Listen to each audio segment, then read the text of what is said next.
Soy Fernando Díaz Villanueva. Hoy es 2 de septiembre de 2023 y esto es La Contracrónica.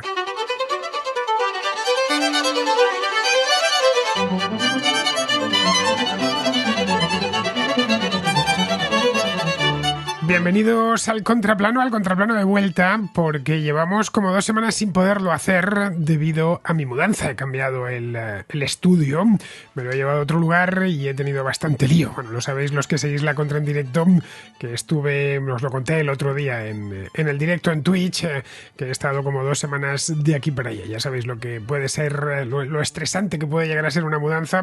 Y claro, con el estudio bailando metido en cajas, he ido reactivando todos los espacios poco a poco.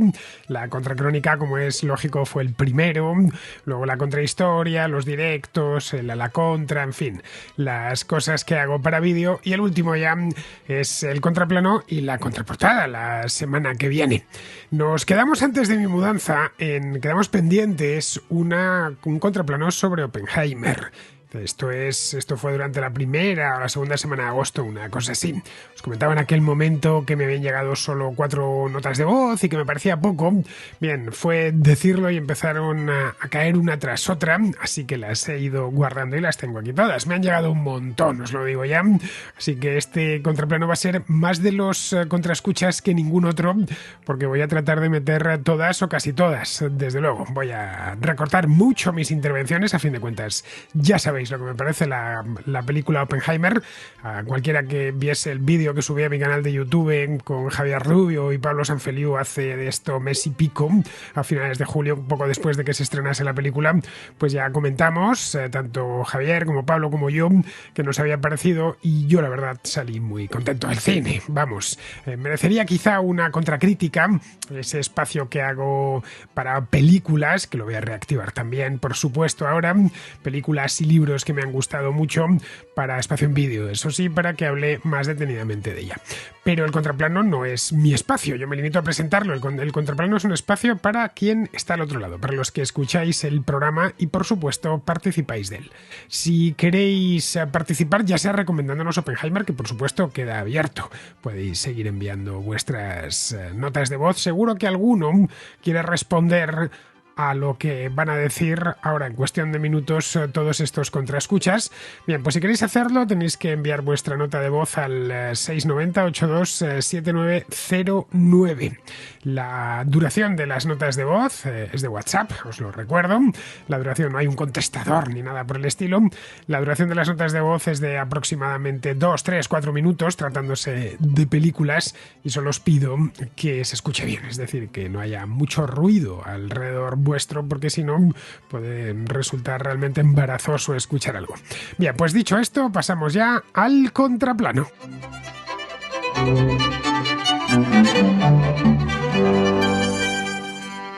Empezamos este recorrido kilométrico de contracríticas con Alejandro, que es de Barcelona y que nos cuenta lo siguiente sobre Oppenheimer. No puedo por menos que recoger el guante que acabas de lanzar en el programa de hoy, 22 de julio, de El Contraplano, que te hablemos de la película Oppenheimer, entre otras cosas porque es que la acabo de ver. La he visto en versión original, ya sé que no eres demasiado partidario, pero yo te doy la versión eh, o mi opinión sobre la versión original. La película es espléndida.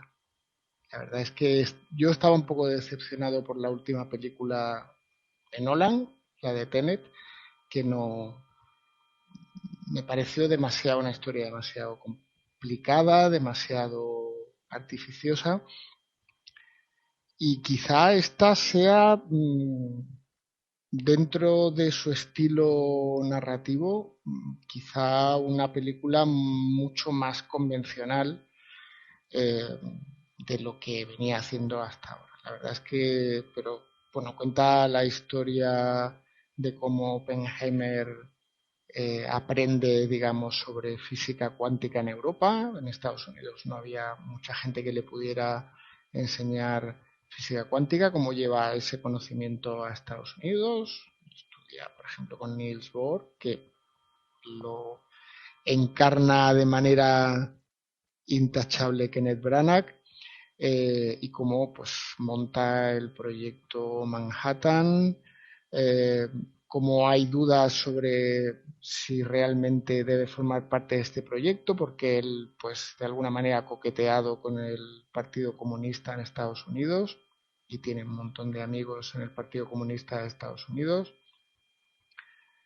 Cómo se desarrolla el proyecto Manhattan. En paralelo, hay un momento en el que sufre una especie de purga a manos del presidente de la Comisión de Energía Atómica, que por cierto lo encarna también de manera impresionante Robert Downey Jr., sin que parezca que está allí Iron Man haciendo de las suyas.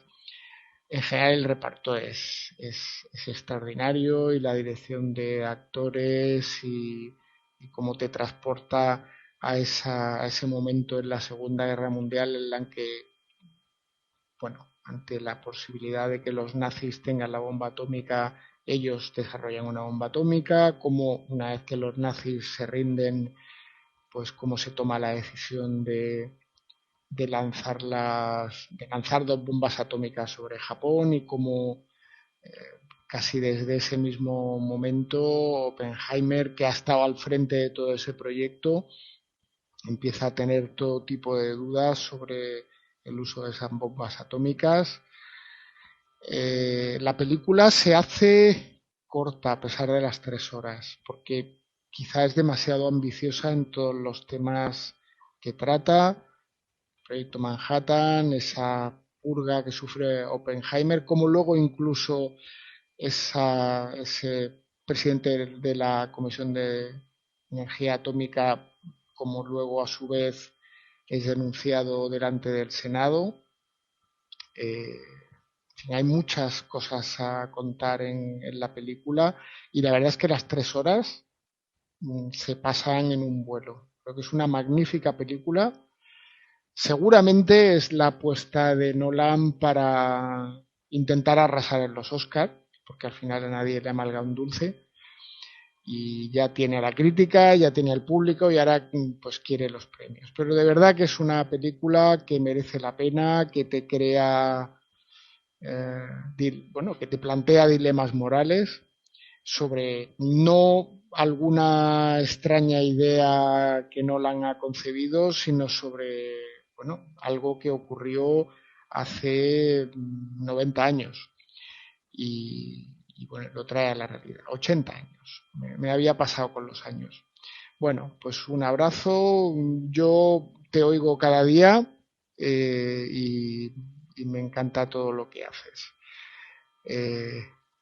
Seguramente ya me estoy pasando del tiempo, pues un abrazo y hasta pronto. Supongo que ya sabrás, Alejandro, que se ha extendido un meme por internet durante el mes de agosto en el que se hablaba de Barbenheimer, dicho así. Se habían juntado ambos términos, el de Barbie, en referencia a Barbie y a Oppenheimer, que han sido 2 estrenos simultáneos, bueno, tan simultáneos que se estrenaron el mismo día, el día 21 de julio, y ambos han triunfado en taquilla, pero por todo lo alto. Barbie hasta la fecha he ido a mirarlo, porque vi hace unos días que había pasado ya de los 1.000 millones de taquilla, me lo he ido a mirar. A día de ayer había hecho 1.350 millones de dólares en taquilla. 1.350 millones, para que nos hagamos una idea. Oppenheimer no ha llegado todavía a los 1.000 millones, pero podría hacerlo, teniendo en cuenta que lleva un poco más de un mes en taquilla y aún les falta mucho recorrido.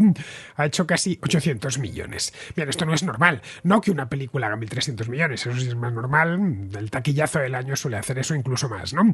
Pero casi 2 seguidas, una al lado de la otra. En fin, estamos hablando de que entre las dos han hecho más de 2.000 millones de dólares.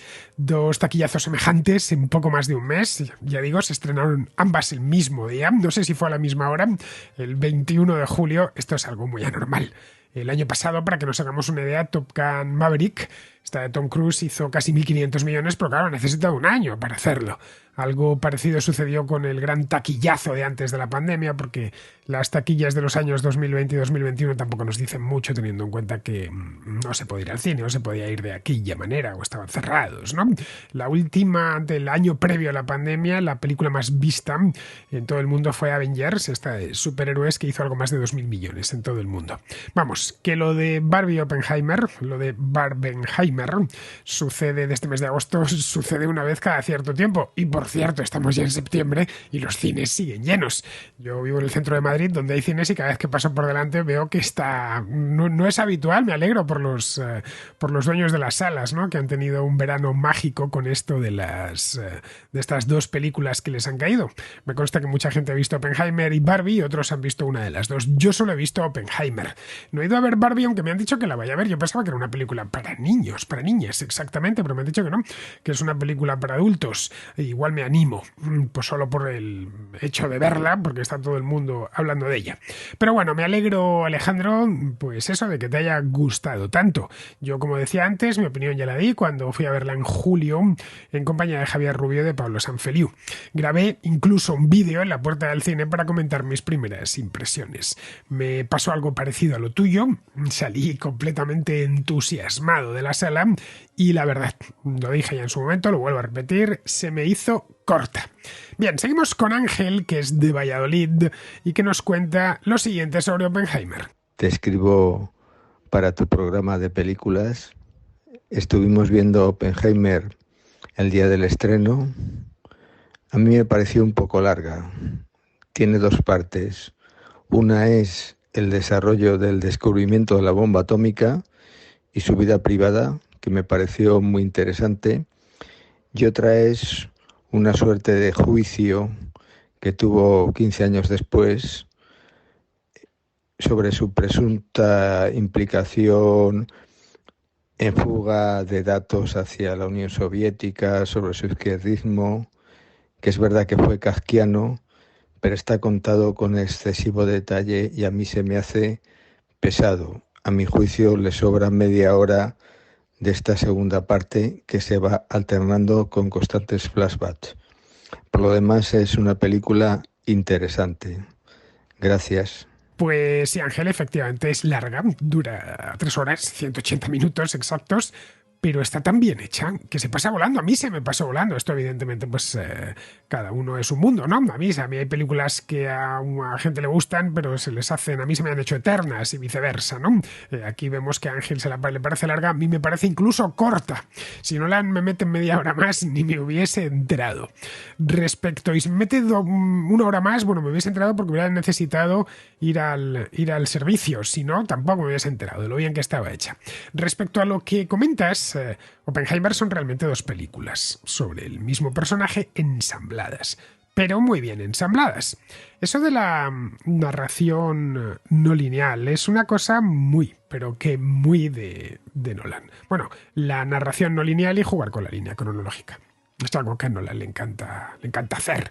Así que según empezó, no me extraño, lo más mínimo. Cuando llevaba 15 o 20 minutos de película dije, ese es Nolan en estado puro. Conozco bien el cine de este hombre, he visto todas sus películas y tiene una serie de recursos que son como su sello de marca. Si las dos historias las hubiese contado de forma cronológica, como ha habido gente que ha dicho, es que esto podría haber empezado desde el principio y haber terminado en el final, a mí me hubiese que también hubiera sido perfectamente válido, ¿eh? Pero a mí me habría sorprendido, no me habría parecido nolaniano. Una de las películas de estas dos es de la historia de cómo el gobierno de Estados Unidos encarga a Robert Oppenheimer que construya una novedad teórica, no se había construido ninguna, era pues una posibilidad, era todo lo que sabían, sí, podía suceder o podía no suceder, ¿no? Es como si ahora queremos, pues qué sé yo, construir una nave que vaya a Marte o a algún planeta del sistema solar, pues sí, sobre el papel sabemos cómo se hace, pero no sabemos si funcionará, ¿no? Otra cosa es construirla. Pues algo parecido era esto de la bomba atómica en 1940, ¿no? Se entendían los físicos que era una cosa desde el punto de vista físico y matemático era posible, pero eso trasladarlo al mundo real hacían falta todavía muchísimos desarrollos. Bien, esta es la historia. La historia de cómo el gobierno le encarga a Oppenheimer que construya esta bomba nuclear para arrojarla sobre la Alemania nazi en aquel momento. Es decir, le encarga el proyecto Manhattan. La otra película, esta que va ensamblada, en paralelo, no una detrás de la otra, va de cómo después de haber hecho eso se vio metido en problemas políticos durante la caza de brujas de la era McCarthy. El director tiene el detalle, además, de hacer un previo, un esbozo biográfico de Oppenheimer para que el espectador sepa de dónde viene. Un esbozo biográfico de su juventud y de su juventud, desde que está en la universidad.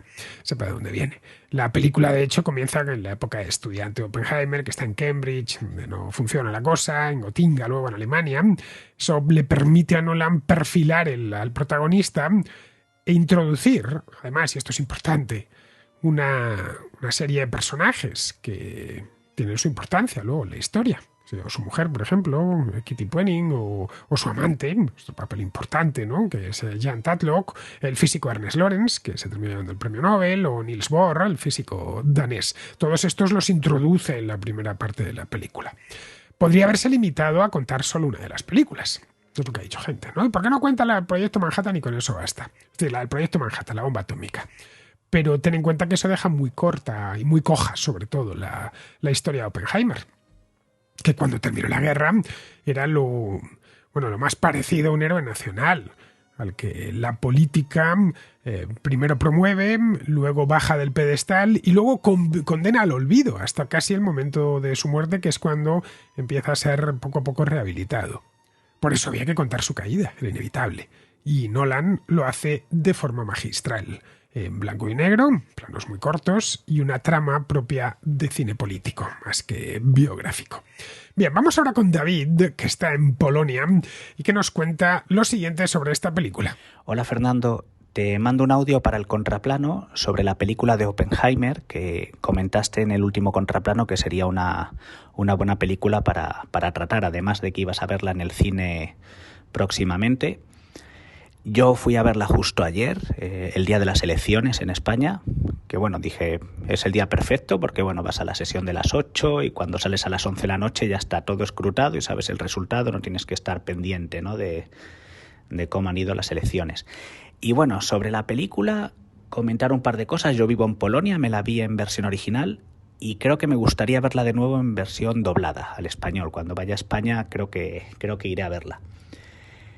Es una película muy larga, o sea, no se está haciendo ningún spoiler, creo que todo el mundo lo sabe, y yo recomendaría a los contraescuchas que se metieran a lo mejor en Wikipedia o en alguna página de películas de cine que no haya spoiler, claro, para que puedan leer la lista de personajes, porque desde luego te puedes perder un poco. Hay muchos personajes, todos actores bastante conocidos, y sí que es un poco liosa, ¿vale? Además de que la película es larga, pero bueno, me pareció muy interesante, me pareció una obra maestra. El tema de cómo está tratado el tema de en blanco y negro, según la perspectiva, si es la vida de Oppenheimer o si es la de Strauss. Y bueno, aquí en Polonia ha habido un debate sobre el tema de la posibilidad, bueno, más bien la imposibilidad de verla en 3 dimensiones, que estaba la gente quejándose que si querías ir a verla en 3 dimensiones tenías que ir a Berlín, que bueno, son unas 5 horas aquí en coche del de Varsovia.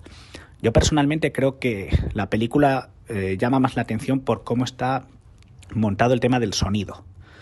O sea, llegas a pegar algún salto durante la película, ¿no?, de cómo juega con eso. No sé si, personalmente yo creo que no es necesaria verla en 3D. No sé si en España hay esa opción, pero no me parece una película para que necesites ponerte las gafas y todo eso. No me dio esa sensación, vamos.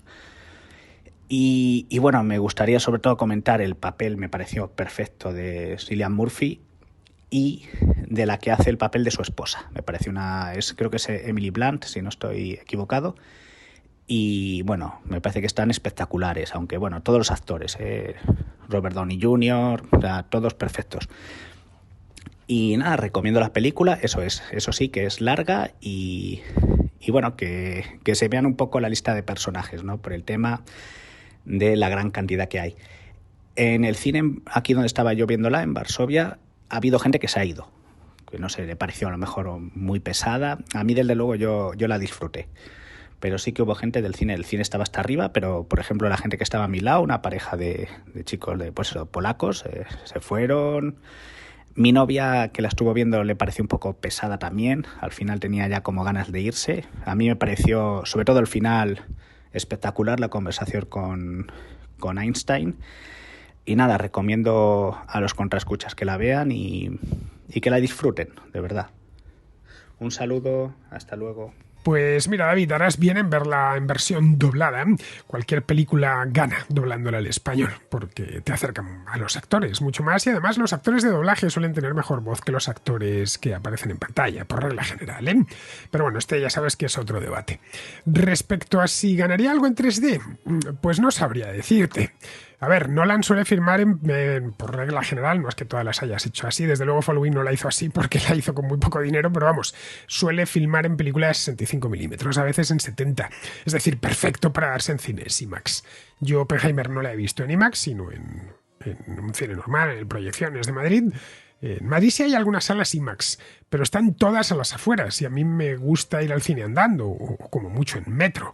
Esos maxi-cines de las afueras, pues si te soy sincero no son muy de mi agrado, porque están lejísimos y bueno, cuando uno sale del cine pues se encuentra en un centro comercial y no en la calle para buscar un restaurantito y montar el cineclub con quien haya ido a ver la película. Así que no me voy a ir a las afueras a ver una peli por más que me la pongan en IMAX. Pero vamos, puedo imaginarme lo espectacular que debe de ser Oppenheimer en formato IMAX. Especialmente la parte de la película que cuenta el proyecto Manhattan y su clímax, que es la prueba Trinity que ahí echa Nolan toda la carne en el asador, la prueba Trinity en el desierto de Nuevo México. La otra parte de la película, de la que hablaba antes, está la parte política, ¿no?, que está hecha en blanco y negro, pues creo que allí no se notará tanto el IMAX, salvo por el tamaño, obviamente, las texturas, el detalle, pues sí, claro, obviamente una pantalla más grande, pues gana todo lo que se ha filmado, ¿no?, en 65 milímetros. En cuanto a lo de las 3 dimensiones, ya ahí, no sé, a mí personalmente no me gusta el cine en 3 dimensiones, el 3D.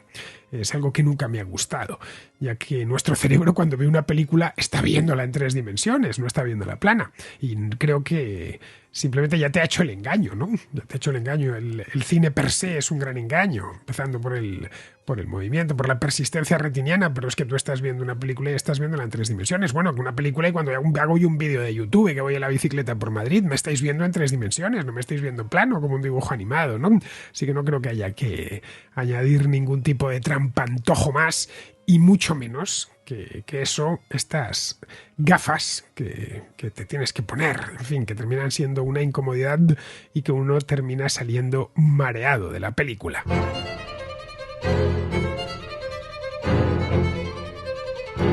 Seguimos con Daniel, que cree que Oppenheimer no son 2 películas, como contaba yo antes, sino 3. Hola, respondiendo al llamado para opinar sobre la película de Oppenheimer, pues yo tengo la siguiente opinión. Para mí son como 3 películas en una. O sea, no 2 películas, sino 3 películas. Una, de los inicios, el tiempo en que el tipo era joven y empezó a escalar y se volvió profesor.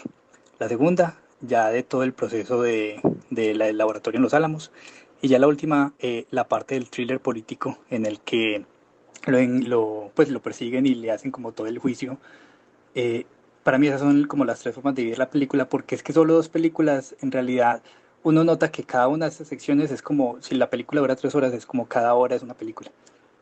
Lo que sí es que la película es demasiado buena, o sea, engancha demasiado, fue demasiado frenética, tanto así que al final de la película miré mi cosito de popcorn y no me lo había acabado. Entonces, en la realidad quedé demasiado enganchado con la película.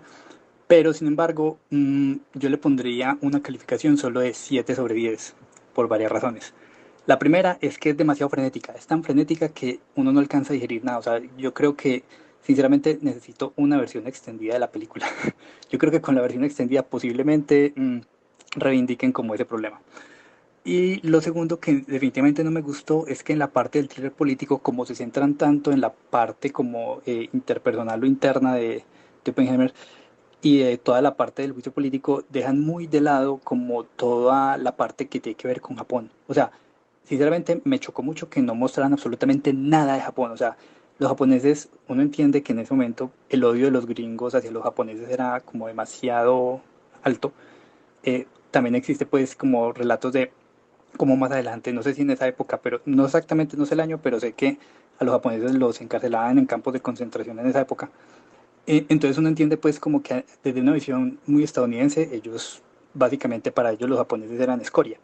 pero sí me parece muy feo de que en ese punto solamente uno ve la cara de ellos viendo las imágenes, no las imágenes. Creo que eso no me gustó, ojalá lo hubieran tratado de una manera diferente.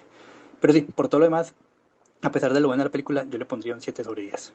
La parte, digamos, formativa, en la que estudia y empieza a trabajar en California, es parte del proyecto Manhattan, Daniel. Nolan explica de dónde viene Oppenheimer, qué sabe hacer, qué se le da mal, qué debilidades personales y profesionales tiene y cómo termina ese hombre delante del coronel del ejército Leslie Groves para que le haga el encargo de la bomba atómica. Si esa parte no la continúas con el proyecto Manhattan, carece de sentido contarla. No es una película que pueda decirse autónoma esa parte. Es el prólogo a la del proyecto Manhattan. A fin de cuentas, hasta que a Oppenheimer le encargan la bomba atómica, este hombre tampoco era nadie especial. Era simplemente un físico más, un tipo brillante, sin duda, pero muy lejos pues, de los grandes físicos de esa época, ¿no? Como Einstein, Max Planck, el propio Niels Bohr. Es cierto que aún era muy joven en aquella época, en los años 30, tenía pues eso, 30 años, pero de no haber construido la primera bomba nuclear, no sabemos si Oppenheimer hubiese pasado a la historia. Desde luego dudo que se hubiera merecido una película de Christopher Nolan. En esto he leído versiones contrapuestas. Unos dicen que era un genio absoluto y que hubiese terminado ganando un premio Nobel, seguro. Y otros dicen que era un buen físico, pero que estaba lejos de ser un genio. Lo cierto es que la oportunidad que le da el gobierno de Estados Unidos le permite a Oppenheimer hacer algo para lo que él estaba muy bien dotado, como contaba en esta contrahistoria que hice hace unas semanas.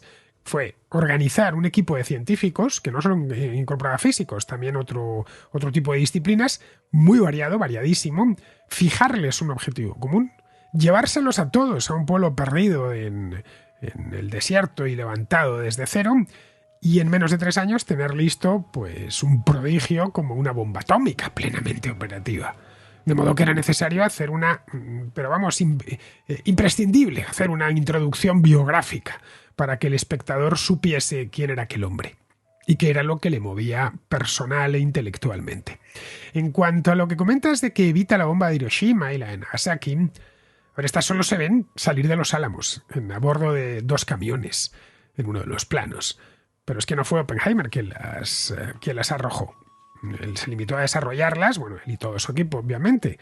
La arrojó el gobierno de Estados Unidos, por orden de Harry Truman. Es en ese punto, además, donde comienza ya la segunda parte. El arrepentimiento de lo que él ha ayudado a crear, porque ha visto pues las consecuencias del lanzamiento de estas 2 bombas en Japón. Bien, vamos ahora con Esteban, a quien no le ha gustado mucho Oppenheimer.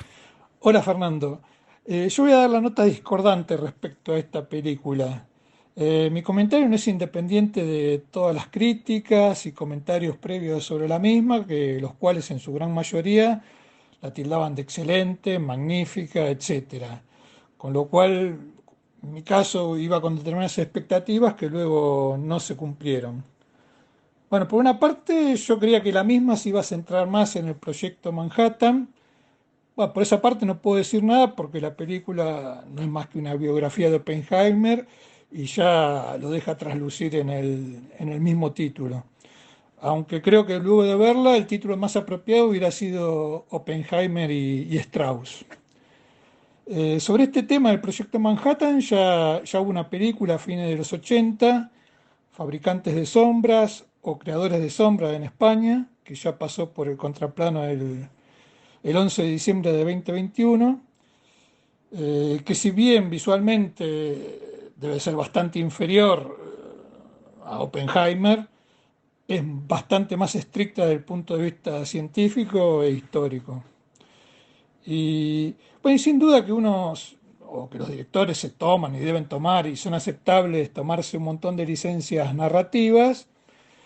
No es que, o sí, que uno quisiera que se mencionaran algunas cuestiones de física o básica, y esto no tiene por qué resultar aburrido, tedioso.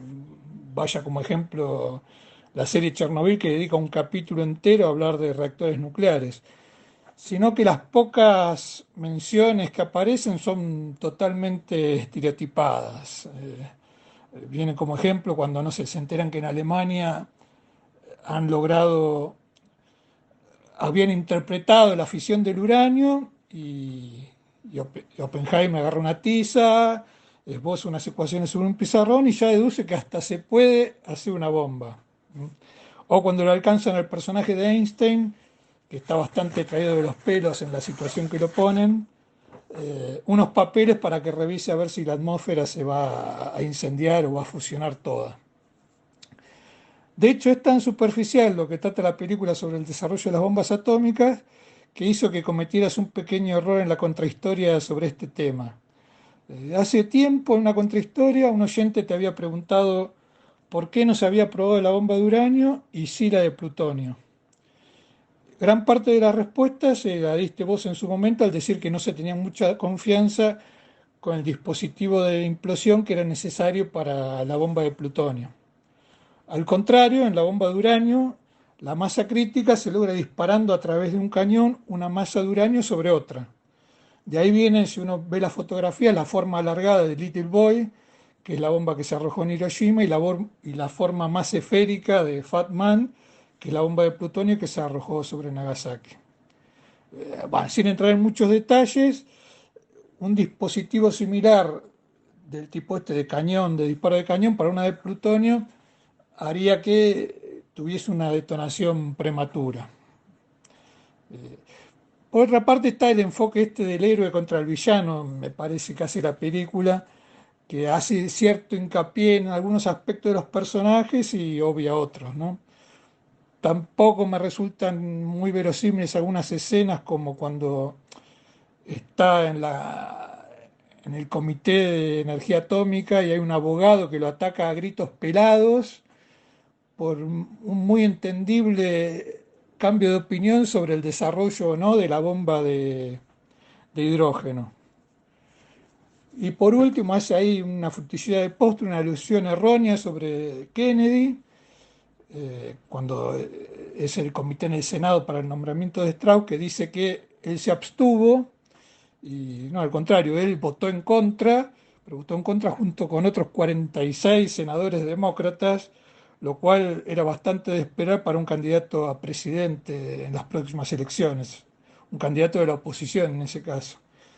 Y esta escena ya pasaba a fines de 1958. Y bueno, por último, para no ser lo más largo, antes de ver la película, o bien ver la película que ya mencionamos, algún documental, o mejor aún, la contrahistoria que hiciste sobre Oppenheimer y la primera bomba atómica en agosto de 2023, porque se va a entender mucho mejor la película con sus idas y vueltas en el tiempo. Y por último, y esto para otra nota de voz, en el cine donde fui estaba la versión subtitulada, que estaba con entradas agotadas, y la versión doblada con un 20% de entradas vendidas. Bueno, saludos, Fernando. Está muy bien eso de que haya una nota discordante, Esteban. A ver, la película no va sobre el proyecto Manhattan, sino sobre su director. De hecho, Nolan en esto no engaña al público. No tituló la película Manhattan. No, la tituló con el apellido, directamente Oppenheimer. A pesar de que para el gran público, el nombre Oppenheimer no es, o no era, mejor dicho, ahora desde luego todo el mundo lo sabe, no era excesivamente conocido.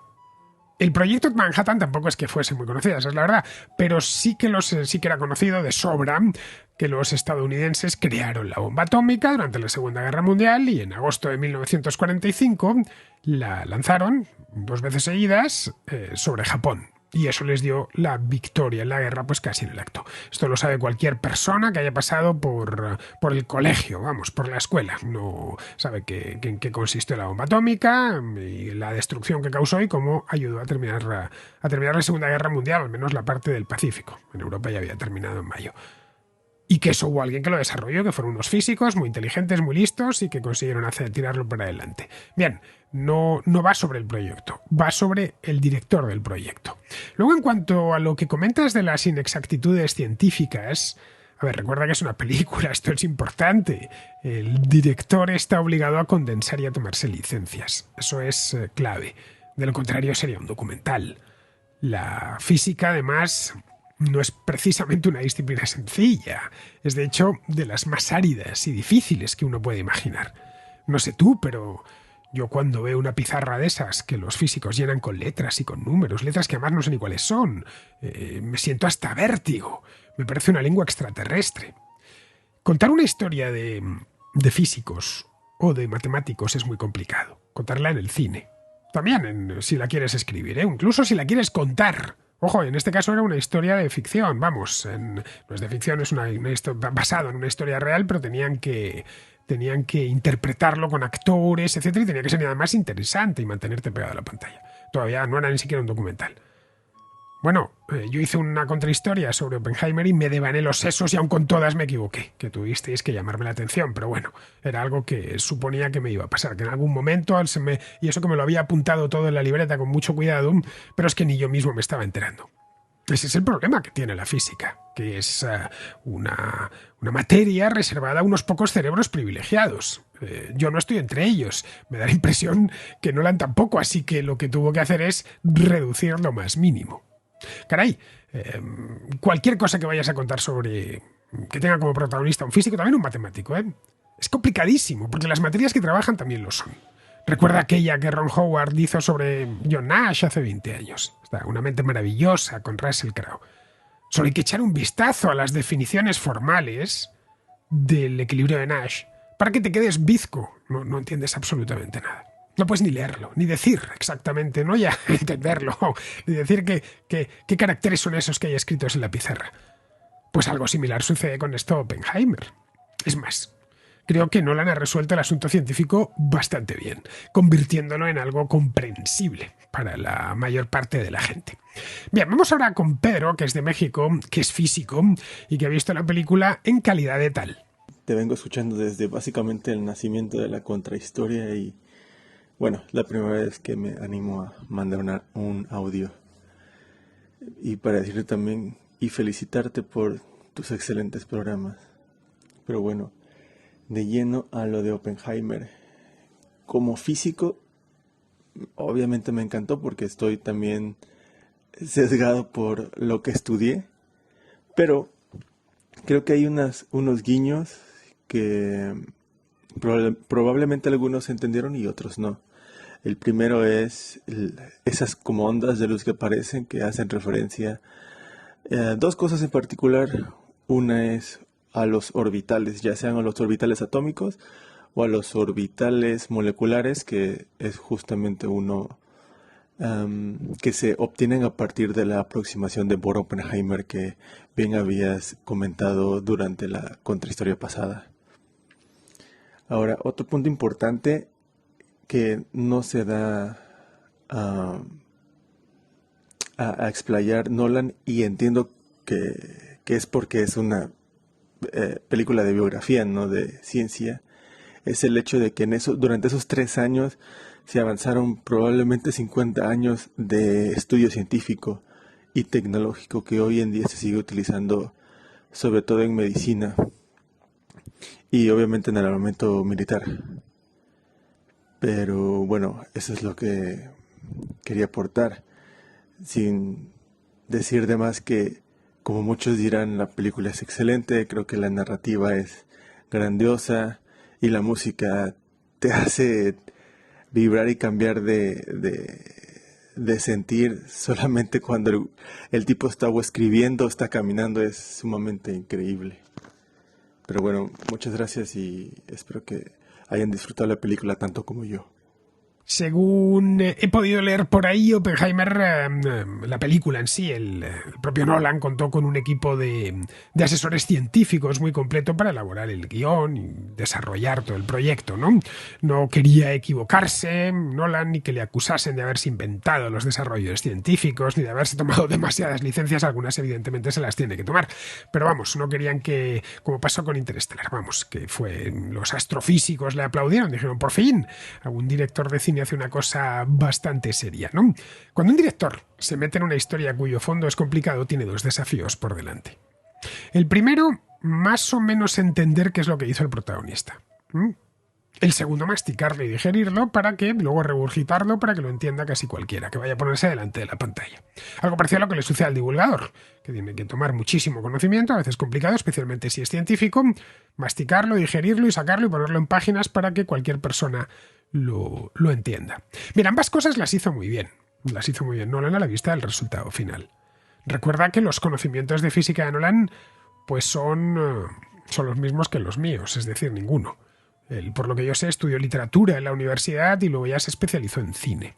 Aunque parece que la física le interesa, eso sí, bueno, y tenemos el caso de Interestelar, como comentaba antes, que tiene también un trasfondo físico muy grande. Bueno, astrofísico, exactamente, con agujeros de gusano y agujeros negros.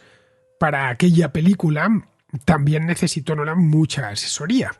Y, de hecho, cuesta mucho más entenderla que Oppenheimer, porque entra más en el terreno de lo teórico que en el de lo práctico. A fin de cuentas, la bomba nuclear la podemos tocar, ¿no? Vamos, la podemos tocar, no la de Hiroshima, no ya se lanzó, pero vamos, que es algo físico que existe, ¿no? Y que está evidentemente pues más desarrollado de cómo lo dejó Oppenheimer en el 45.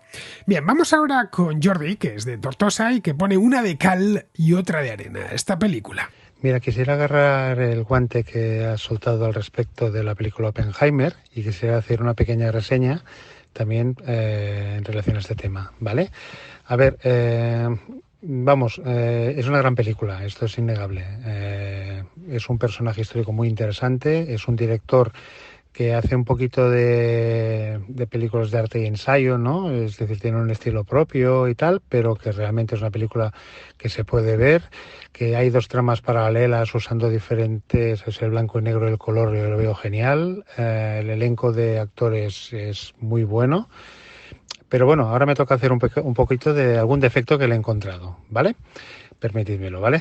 Mira, primero, la figura de los padres. Sobre todo la figura paterna. A ver, quiero hacer el inciso de que voy a usar un poquito el programa de la contrahistoria que has hecho sobre la figura histórica de Oppenheimer para argumentar, digamos, las críticas o critiquillas, digámosle así, ¿vale? Primero, tal como decía, la figura de los padres, en concreto del padre. Vamos a ver, un judío alemán, inmigrante, que no conoce el idioma, que viene con una mano adelante y atrás, tal como dices tú textualmente. Creo que esta figura merece algún minuto de la película. Algo debe de haber influido en que sus dos hijos pudieran conseguir estudiar donde estudiaron y con la calidad y que en universidades que no entra todo el mundo, básicamente, ¿vale? Es decir, es la plasmación más fidedigna del sueño americano que me puedo imaginar, ¿vale? Yo creo que la figura paterna o los dos padres, vamos, el padre y la madre, merecerían algún minuto en la película porque es que son determinantes para lo que viene en el futuro, ¿vale? Segundo, incidir un poquito más en el origen alemán de la familia de Oppenheimer no hubiera sido tampoco, no hubiera sobrado. Él decide ir a estudiar a Alemania en un momento dado porque la física allí está más desarrollada, también porque conoce el idioma, si no igual se lo hubiera pensado. Sí que la película hace alguna pincelada porque se oye hablar parece ser holandés, que lo presenta como si lo hubiera aprendido en pocos días por generación espontánea. Vamos a ver, si él hablaba alemán en casa con sus padres, o yiddish, seguramente también lo debía conocer, que es una lengua germánica que en su momento hablaba la comunidad judía europea, ¿no? Pues yo creo que el holandés lo debe tener blanco y en botella, ¿eh? Vamos, así, ¿vale? Tercero, yo creo que se le da demasiado énfasis, demasiada importancia a la relación con el señor Strauss. Quizás el señor Strauss en la vida de Oppenheimer no fue tan decisivo, decisorio como en la película se nos quiere presentar, ¿vale? Por último, yo hubiera añadido la competencia con el proyecto alemán. Quizás también daba para una buena trama de película y no sale en ningún momento, ¿no? Sí que es cierto que se centra en la película, esto lo puedo salvar, ¿no? Pero quizás la relación con Heisenberg, que es una figura muy importante en la física, también se hubiera podido profundizar un poquito. Y por último, que me olvidaba, disculpadme, el Oppenheimer post-bomba, todo el cambio que experimenta, los enfrentamientos con Truman, etcétera, yo creo que podría haber también hecho un poquito más de hincapié. A ver, también tengo que decir que es una película de autor y que evidentemente tiene derecho a el director a hacer las licencias que crea oportunas, ¿no? Pero creo que aparte de la película hubiera podido ser no larga, larguísima, ¿no? Pero quizás la figura, sobre todo el tema de la figura paterna, yo creo que aquí quizás adolece un poquito porque tiene que ser determinante para lo que es al final la figura histórica que estamos tratando, ¿vale? Pues nada, un saludo a todos y felicidades por tu trabajo, Fernando. Un saludo. A ver, yo creo que no metió al padre, un tipo muy interesante, como bien dices, Julius Oppenheimer, porque eso creo que hubiese enredado demasiado el guión. Y hubiera hecho la película todavía más larga, la relación entre los dos hermanos y el padre, y de cómo pudo Oppenheimer, entre otras cosas, dedicarse a la investigación porque el padre era rico y le dejó un dineral al morir en los años 30. Luego, respecto a la trama política, la de Lewis Strauss, este hombre es una figura central de cómo Oppenheimer pasa de héroe a villano. Es quien, después de contratarle para dar lustre a su figura política, cuando está escalando, está en la cucaña, le saca de la Comisión de la Energía Atómica y quien se encarga de segarle la hierba bajo los pies. Recuerda que Strauss tiene también una biografía peculiar. Strauss es como, tenían casi la misma edad, creo que se llevaban 7 u 8 años. Strauss era hijo de unos judíos emigrados de Alemania en el siglo XIX. Strauss quiso ser físico, pero no lo consiguió, porque su familia se arruinó y se tuvo que poner a trabajar muy joven para ayudar en casa. Empezó como vendedor de zapatos y terminó como banquero de inversión en la City, haciéndose muy rico. Fue entonces cuando decidió entrar en política poco a poco, ya después de la guerra. Se quedó fascinado con el poder de la arma atómica y se convirtió en uno de sus principales defensores. Él lo que quería era ser secretario de comercio. Estaba haciendo méritos para que Eisenhower le colocase como secretario de comercio. Era un tipo que ya era millonario, pero lo que le pasa a muchos millonarios, que ven que ya han conseguido todo en la vida y que lo último que les falta es ser ministros, ¿no? O presidentes. Pues a lo que le pasaba a Strauss. En cierta medida, Lewis Strauss es el alter ego de Oppenheimer. De ahí que Nolan insista tanto en centrarle como personaje principal de una de las tramas. Bien, seguimos con José, que es de Sevilla, que se ha sentido algo decepcionado porque la bomba atómica en sí ocupa solo una pequeña parte del metraje. Buenas tardes, Fernando. Pues acabo de salir del cine, de ver la película de Oppenheimer, como se diga. Y bueno, me voy a ahorrar de escribir quién es el director, el actor, etcétera, porque ya todo el mundo lo conocemos. Te habrán mandado ya algunos audios describiendo la película en sí, lo que es la ficha técnica, y bueno, me la ahorro. Te voy a ir solamente a contar qué me ha parecido la película. No me parece la mejor película de Nolan, ni de lejos, pero en sí, a términos general, es una buena película. En sí, la primera parte me parece una auténtica pasada. Te mantiene en el asiento todo el momento, una tensión impresionante, puesta en escena, pero bueno, a ver, ¿cómo lo puedo yo explicar? Todo el mundo que vamos a ver la película nos interesa ver la bomba atómica. Yo creo que, al menos a mí, me interesaba más esto que conocer en sí la historia del personaje, que aún así es interesante, pero el fin de esta película es ver la creación de esta bomba y, por supuesto, verla hasta allá, ¿sabes? Me parece brutal el ritmo de la película hasta, y perdón por el spoiler, aunque bueno, como una biografía, pues tampoco vamos a descubrir mucho más, ¿no?, de lo que ya sabemos. Una vez termina lo que es el proyecto Manhattan, se lanzan las bombas en Japón y antes de eso pues se realiza la primera detonación de la bomba atómica allí en el desierto. Para mí el ritmo de la película baja muchísimo. Toda esa tensión y ese ritmo que me mantiene a mí en el asiento, al menos a mí, se fuma. Incluso me ha llegado a aburrir la segunda parte de la película, lo que es ya en sí la trama política. La trama política en sí, pues baja mucho el nivel de la parte científica, ¿no?, en sí, de la bomba. Me ha faltado, no sé, algo más de la guerra en sí, ¿no? En cuanto al tema, se mencionó mucho el tema de la bomba H, de la bomba de hidrógeno.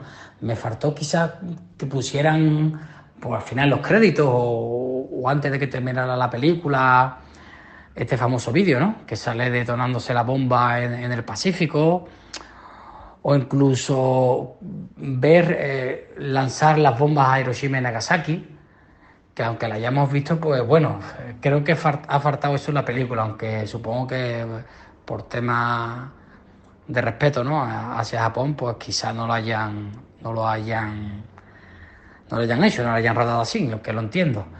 Pero en sí, mi resumen de esta película es que la primera parte, hasta el fin del proyecto Manhattan, de la prueba Trinity, etcétera, me parece espectacular, pero la trama política a mí me ha aburrido bastante.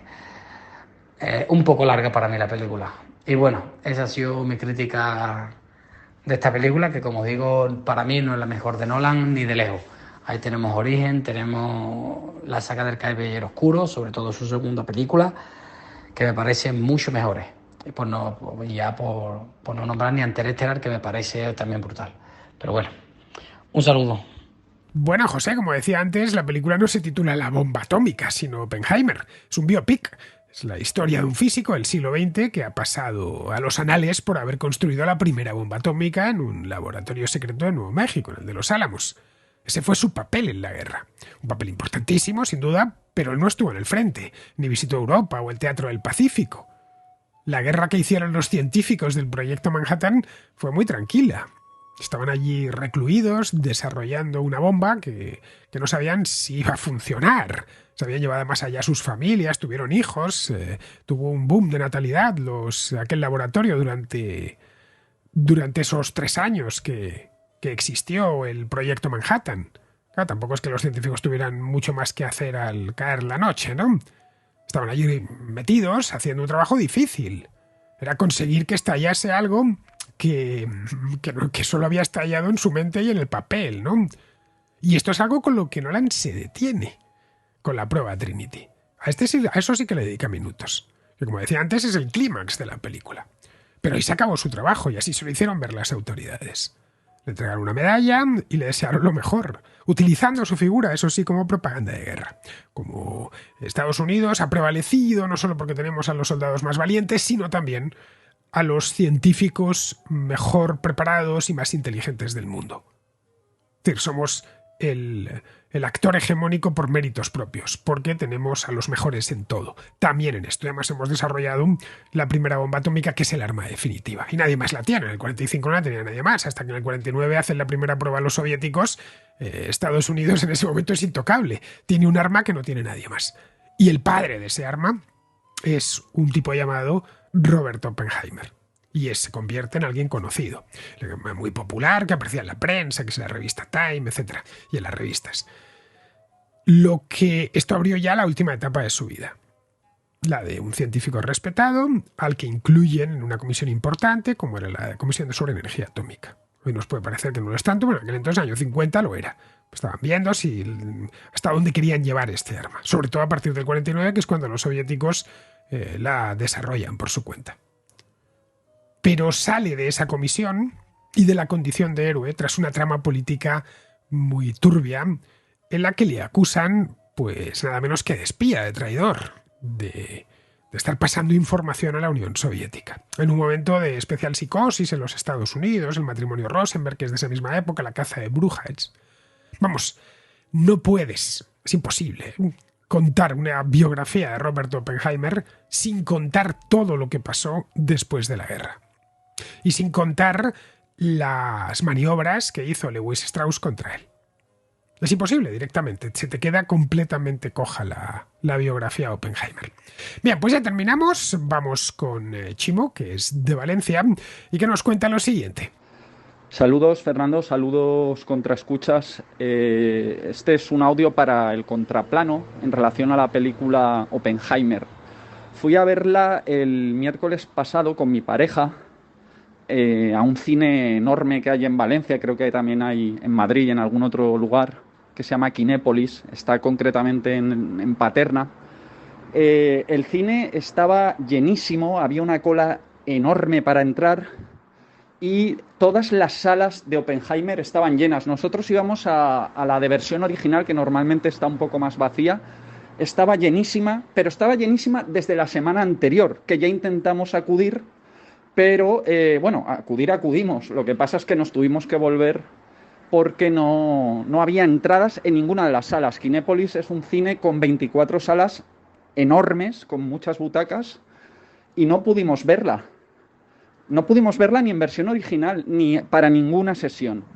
Es cierto que el cine estaba lleno también por Barbie, pero no es menos cierto que todas las salas de Oppenheimer estaban llenas. Por lo tanto, me extraña que solo tengas 4 mensajes a día de hoy. Bueno, según dices en el contraplano sobre Alien, el octavo pasajero, espero que vayas teniendo cada vez más, porque la película, como tú dices, es magnífica realmente. Yo soy un incondicional de Nolan, o sea que a lo mejor viniendo de mí no significa demasiado, pero es que yo creo que realmente, o sea, abstrayéndome un poco de mi fanatismo por el autor y buscando un poco de objetividad, creo que estamos ante una de las mejores películas de lo que va de siglo y probablemente una de las mejores películas de la historia del cine en cuanto a realización. A mí Nolan me gusta mucho por varios motivos, pero quizá el principal sea, junto con cómo elabora los argumentos, los diálogos, que me entusiasma, es como Nolan espera de su público esfuerzo, cierto esfuerzo, hasta cierto punto. Él espera que tú, con lo que aparece en pantalla, te puedas hacer una idea de lo que quiere contar, o por lo menos que entiendas con bastante precisión lo que está ocurriendo en cada momento, pero nunca recurre al flashback, a la imagen de flashback explicatoria o a los rótulos diciéndote. Por ejemplo, en Oppenheimer hace una cosa que a mí me llamó mucho la atención, pero a la vez también me gustó, es el hecho de que la película está contada de forma no lineal. Entonces me llamó la atención que no recurriera a poner los años cuando transcurre cada uno de los momentos de la película. Él espera que te valga con el aspecto de los personajes principales, de los protagonistas, con cómo están caracterizados para cada una de las edades. La película, ya te digo, me pareció increíble, estuve en tensión, como no recuerdo desde Salvar al Soldado Ryan la escena del desembarco. Me refiero a la escena de la detonación de la prueba, de la bomba atómica de prueba. Y bueno, esa escena es para verla. Solo esa escena vale la pena pagar la entrada entera, siendo la película buena en toda su extensión. Pero es que esa escena es, para mí, historia del cine ya. Salí con dolor de tripa por culpa de la escena, de la tensión que me generó. Me pareció la manera de construir aun sabiendo lo que va a pasar, porque ya lo sabes. A poco que hayas visto cualquier película a lo largo de tu vida, ya sabes lo que pasa en ese momento. Pero la manera de construir el suspense y la manera de ejecutarlo es soberbia. Además tiene esta manía de Nolan, manía entre comillas, de no recurrir demasiado al CGI. Viene haciéndolo, o lo ha hecho en muchas de sus películas. En Tenet lo hizo con un avión. En Batman, la última de Batman también hizo una escena espectacular dentro de un avión. Creo que en Dunkerque usaba aviones Spitfire y los aviones alemanes reales y en vuelo real de la Segunda Guerra Mundial. En fin, una maravilla. Me encantó, la recomiendo con entusiasmo y un saludo y gracias por escucharme. Pues no sabría decirte, Chimo, si es una de las mejores películas de la historia del cine. A tanto no me atrevo, ¿eh? Pero sí que me parece una de las mejores películas de Nolan. Y ojo, no tiene tantas, ¿eh? Nolan se toma su tiempo entre película y película, unos 2 o 3 años. Bueno, desde su ópera prima, que es Following, que es del 98, película de bajísimo coste, casi de puro cine independiente artístico, pues hasta Oppenheimer, porque su primera película de gran taquilla es Memento, que es de 2001, si mal no recuerdo. Pues hasta Oppenheimer ha hecho solo 12 películas. 3 de las cuales pertenecientes a la trilogía de Batman. Bien, pues con esto, queridos amigos, espero que os haya gustado. Voy a ver cuántas me han entrado. 9, ¿no? Por lo que veo. 9 notas de voz. Si queda alguna más, ya pasará por otros contraplanos, pero no quiero hacer el programa más largo de lo que ya me ha salido, que era inevitable si quería meter tantas notas de voz. Y eso que yo me he contenido mucho. Bien, queridos, pues con esto me despido de todos vosotros. Hasta mañana.